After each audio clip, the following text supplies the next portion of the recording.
আজকে আপনাদের মাঝে এমন একটি দোয়া তুলে ধরবো আমি, যেই দোয়াটি করলে আল্লাহ তাআলা আপনার জীবনের সমস্ত গুনার খাতাগুলো মাফ করে দিবেন এবং মন্দ কাজগুলো মুছে দিবেন এবং সৎ মানুষের সাথে আপনার মৃত্যু আল্লাহ দান করবে। তাহলে দেরি না করে আমরা দোয়াটা অবশ্যই শিখে নিব।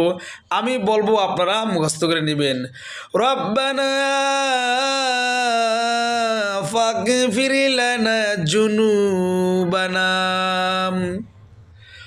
ওয়াকাফির আন্না সাইয়্যাতিনা ওয়াতাফানা মাল আবরার।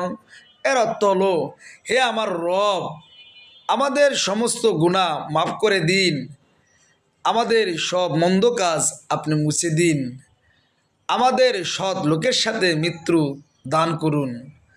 এই দোয়াটা আপনি শিখে নেবেন এবং আরেক ভাইকে শেখার মতো সুযোগ করে দিবেন ইনশাআল্লাহ।